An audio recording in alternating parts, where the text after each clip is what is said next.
जिला पंचायत अध्यक्ष के तीसरे चरण में भी बीजेपी ने बाजी मारी है।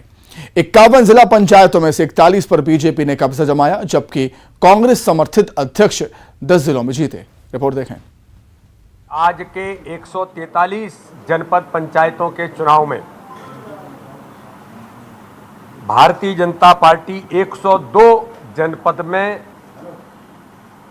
अध्यक्ष और उपाध्यक्ष चुनकर के भारतीय जनता पार्टी के आए। ऐतिहासिक बहुमत भारतीय जनता पार्टी को मिला है।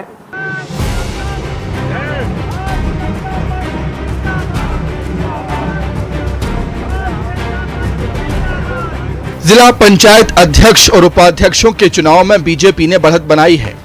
इंदौर, जबलपुर, ग्वालियर, उज्जैन, शाजापुर, शहडोल, मंदसौर, भिंड, टीकमगढ़, खंडवा, बैतूल, विदिशा, कटनी, सागर, गुना, सतना, सिवनी, मंडला, हरदा, दतिया, विदिशा जैसे जिलों में बीजेपी समर्थित अध्यक्षों ने बाजी मारी। वहीं देवास, छिंदवाड़ा, बालाघाट, नर्मदापुरम, डिंडौरी और झाबुआ जैसे जिलों में कांग्रेस समर्थित अध्यक्ष बने। सीधी का मामला कोर्ट में है, लिहाजा यहां चुनाव नहीं हुए हैं। जिला पंचायत चुनाव में मिली शानदार जीत के बाद बीजेपी ऑफिस में जश्न मनाया गया। सीएम शिवराज खुद बीजेपी ऑफिस पहुंचे और इस दौरान प्रदेश अध्यक्ष वी डी शर्मा, मंत्री प्रभुराम चौधरी, विधायक रामेश्वर शर्मा के साथ तमाम बीजेपी के नेता मौजूद रहे।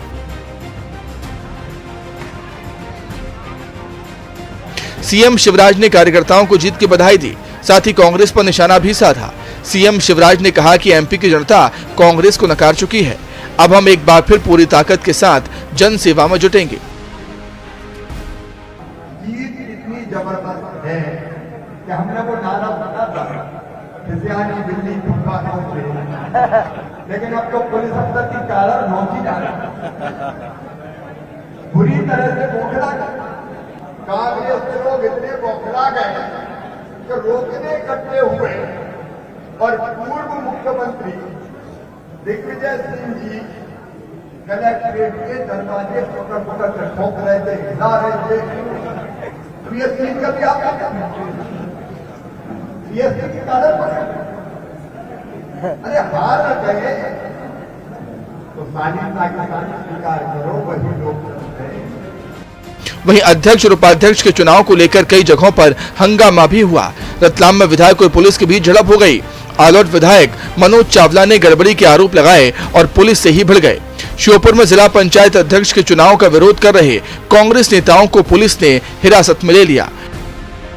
प्रदेश के कार्यकारी अध्यक्ष रामनिवास रावत, विधायक बाबूलाल जंडेल सहित 50 से ज्यादा कांग्रेसी नेता डिटेन किए गए। कांग्रेस नेताओं ने पुलिस पर 2 जिला सदस्यों के अपहरण का आरोप भी लगाया है और इसे लेकर हंगामा भी किया। इस चुनाव के नतीजे बीजेपी के लिए बड़ी जीत माने जा रहे हैं, क्योंकि अगले साल विधानसभा का चुनाव होना है, जिससे पार्टी को 2023 के लिए सियासी जमीन तैयार करने में काफी मदद मिलेगी। Bureau report, news 18। आखिर दिग्विजय सिंह को इतना गुस्सा क्यों आया? भोपाल में जिला पंचायत चुनाव के दौरान जमकर हंगामा हुआ और इस दौरान बीजेपी और कांग्रेस के नेताओं के बीच भिड़ंत हो गई। इसके बीच दोनों दलों के बीच आरोप प्रत्यारोप का दौर भी शुरू हो गया। रिपोर्ट देखें।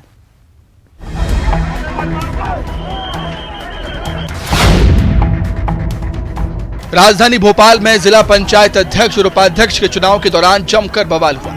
इस दौरान कांग्रेस के राज्यसभा सांसद दिग्विजय सिंह और मंत्री विश्वास सारंग में झड़प हो गई। दरअसल मंत्री भूपेंद्र सिंह कुछ सदस्यों को अपनी गाड़ी में लेकर पहुंचे थे। दिग्विजय सिंह और पूर्व मंत्री सुरेश पचौरी उनकी गाड़ी के सामने आ गए और इस दौरान दिग्विजय सिंह की पुलिस के साथ भी झड़प हुई। बीजेपी का आरोप है कि दिग्विजय सिंह ने पुलिस कर्मी का कॉलर पकड़ लिया। देश की रक्षा में लगे, प्रदेश की रक्षा में लगे, सुरक्षा में लगे हमारे एक पुलिस के मित्र पर किस प्रकार से गुंडिज्म करने का प्रयास हो रहा है, मैं आपको दिखाना चाहता हूं। ये आज की घटना है। ये कानून हाथ में लेने का अधिकार किसने दिया है आपको? लोकतंत्र में वोट गुंडागिर्दी से नहीं मिलता है। दिग्विजय सिंह जी, गलतफहमी मत रहिए। आपकी सरकार जब थी तब आप गुंडिज्म करते होंगे, मैं तो छात्र राजनीति में था, मैंने देखा है आप किस प्रकार से गुंडिज्म करते थे, किस प्रकार से अपराधीकरण राजनीति में मध्य प्रदेश के अंदर हावी था आपके नेतृत्व में। तब तो जनता ने आपको नकारा था। वहीं पुलिसकर्मी का कॉलर पकड़ने के मामले को लेकर सीएम शिवराज ने दिग्विजय सिंह पर तीखा हमला बोला। सीएम ने कहा कि पूर्व सीएम को ऐसा व्यवहार शोभा नहीं देता, ये बदतमीजी है।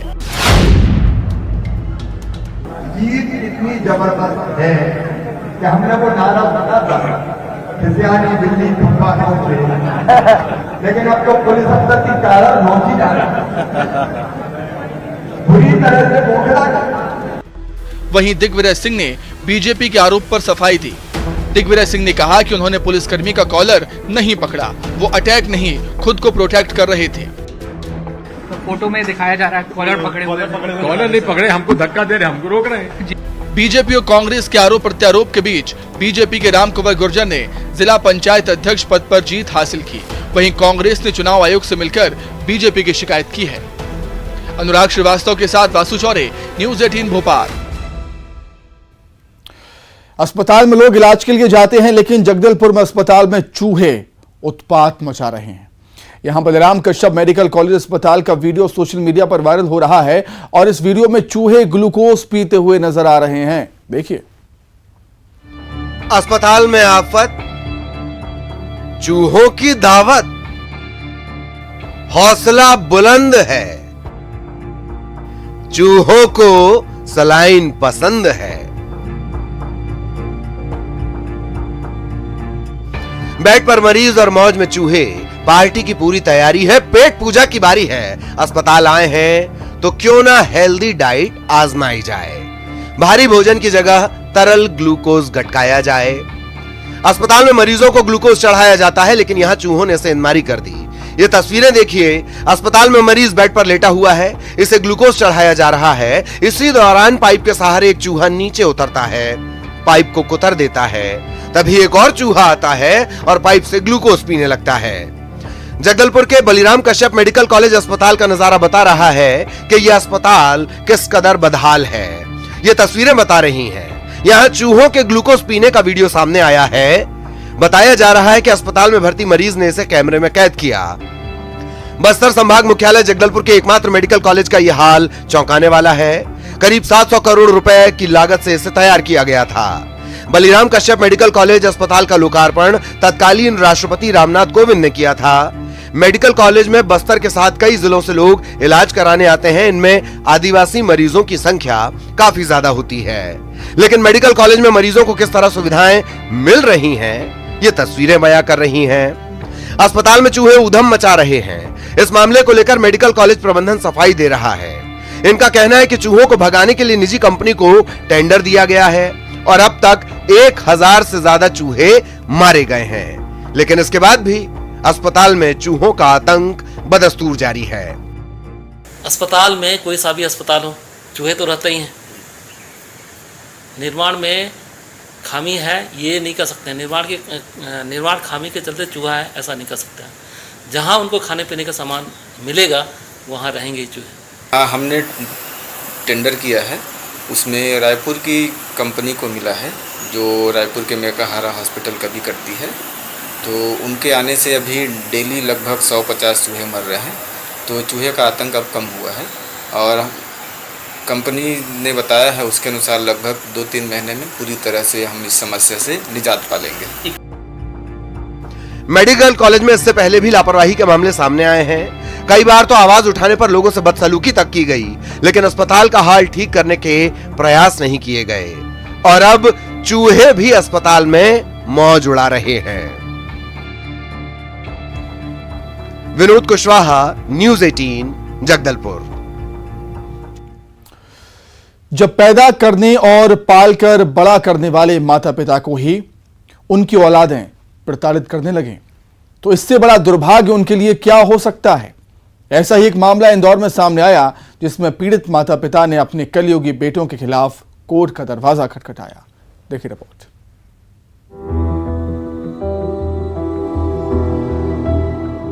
हर शख्स अपने जिगर के टुकड़े यानी अपनी औलाद बड़े प्यार से पालता है कि एक दिन वो बड़ा होकर खूब कमाएगा और उनकी देखभाल करेगा, लेकिन इंदौर में एक माँ बाप का ये सपना टूट गया। दरअसल शहर के हीरा नगर इलाके में नागवंशी दंपत्ति के 4 बेटे हैं।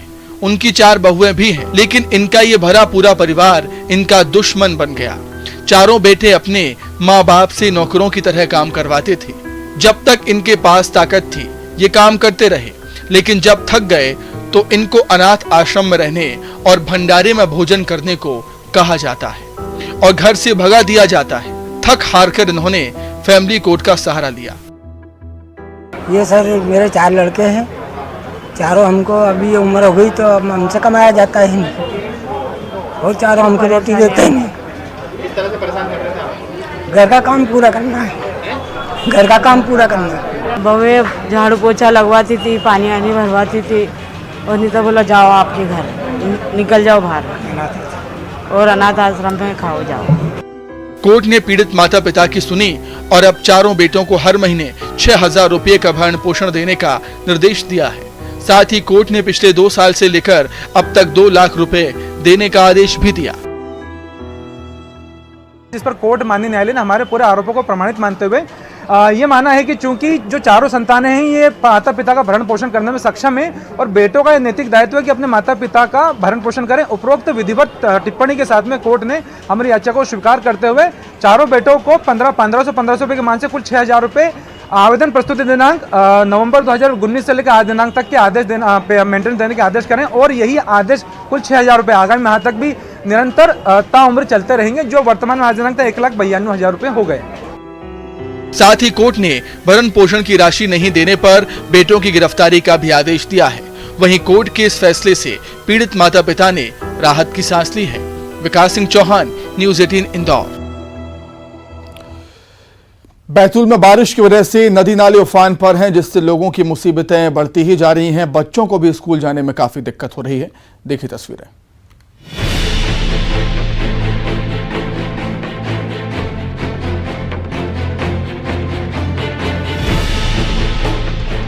बैतूल जिले के डुलारिया गांव में छोटे छोटे स्कूली बच्चों का एक बड़ी मुसीबत से सामना हो गया।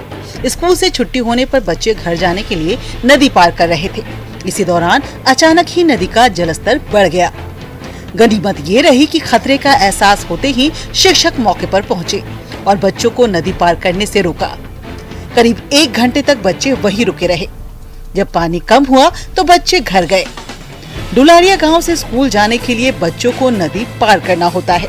यहाँ रफ्ता भी बनाया गया है, लेकिन कुछ घंटों की बारिश से इसके ऊपर से नदी का पानी बहने लगता है। ग्रामीणों के मुताबिक स्कूल तक जाने के लिए कोई रास्ता नहीं है। ऐसे में बच्चों को नदी पार कर स्कूल जाना पड़ता है। वहीं रफ्ते की ऊंचाई कम होने से खतरा बना रहता है और पालकों की चिंता उस समय तक बनी रहती है जब तक बच्चे वापस घर न पहुंच जाएं। आपको बता दें कि इस स्थान पर कुछ साल पहले एक बड़ा हादसा हो चुका है। एक गाड़ी में सवार होकर श्रद्धालु खंडवा स्थित दादाजी दरबार जा रहे थे। पानी के तेज बहाव में ये गाड़ी बह गई। इससे 11 लोगों की मौत हो गई थी। इस हादसे की कड़वी यादें अभी तक ग्रामीणों के जहन में हैं। यही वजह है कि ग्रामीण अपने बच्चों की सुरक्षा के लिए चिंतित रहते हैं। बैतूल से न्यूज़ 18 के लिए ऋषु नायडू की रिपोर्ट। छत्तीसगढ़ की जेल बेहाल हैं। जेलों में क्षमता से कहीं ज्यादा कैदी हैं, जिससे जेल प्रशासन को काफी दिक्कत तो आ ही रही है, लेकिन जेल की सुरक्षा में भी सेंध लग सकती है। देखिए रिपोर्ट।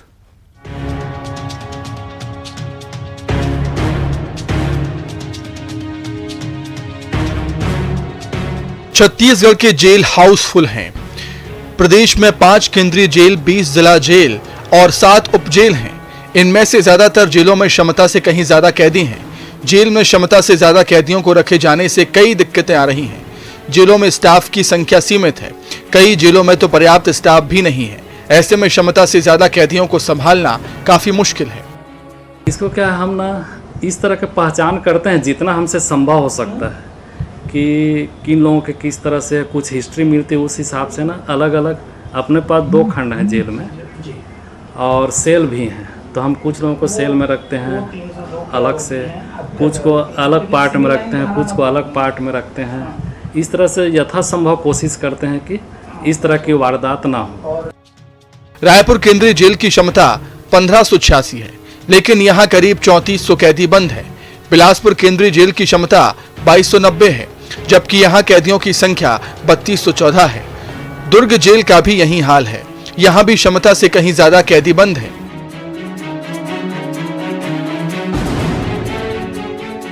क्षमता से ज्यादा कैदियों के रखे जाने से जेल की सुरक्षा में भी सेंध लग सकती है। जगदलपुर, महासमुंद, रायगढ़, जशपुर सहित कई जेलों में जेल ब्रेक की घटनाएं सामने आ चुकी हैं। जेल के अंदर कैदियों में गैंगवार की घटनाएं भी सामने आई हैं। जेलों में क्षमता से ज्यादा कैदी रखे जाने से कैदियों को भी दिक्कतें होती हैं। जेलों में क्षमता से ज्यादा कैदी जेल प्रशासन के साथ ही कैदियों के लिए भी परेशानियों का सबब है। जेल स्टाफ की कमी से जूझ रहे हैं। ऐसे में क्षमता से ज्यादा कैदियों से जेलों की सुरक्षा पर भी खतरा है। युगल तिवारी, न्यूज़ 18 रायपुर। चलिए अब आगे बढ़ते हैं। पुणे की 7 साल की देशना नाहर ने एक बार में 20 कारों के नीचे से स्केट करने वाले सबसे तेज व्यक्ति होने का रिकॉर्ड बनाया है और गिनीज बुक ऑफ रिकॉर्ड में अपनी जगह बनाई। उसने 14 साल की चीनी लड़की के बनाए गए रिकॉर्ड को भी पीछे छोड़ दिया। देखिए। पुणे की 7 साल की देशना नाहर ने एक बार में 20 कारों के नीचे स्केट करने वाले सबसे तेज व्यक्ति के लिए गिनीज बुक ऑफ रिकॉर्ड्स में जगह बनाई है। उसने 14 साल की चीनी लड़की के बनाए गए रिकॉर्ड्स को भी पीछे छोड़ दिया। पुणे में खेले गए स्केटिंग प्रतियोगिता में देशना ने 20 कारों के नीचे स्केटिंग करके 193 फीट की दूरी को 13 मिनट 74 सेकंड में पूरा की। इससे पहले 2015 में 14 साल की चीनी लड़की ने 14 मिनट 15 सेकंड में समान दूरी तय कर विश्व रिकॉर्ड बनाया था। देशना के पिता आदित्य नाहर ने कहा कि देशना को स्केटिंग से बेहद ही लगाव है। वो पिछले 2 सालों से स्केटिंग सीख रही हैं और पिछले 6 महीनों से वो लंबे स्केटिंग में रिकॉर्ड भी तैयार कर रही थी। इस दौरान उनके कोच ने उनका काफी साथ दिया और बेहतर करने के लिए प्रोत्साहित किया। बता दें कि देशना ने देश भर में कई स्पर्धाओं में भाग लिया है और कई स्केटिंग प्रतियोगिता में 40 पदक और करीब 16 सर्टिफिकेट जीत चुकी हैं।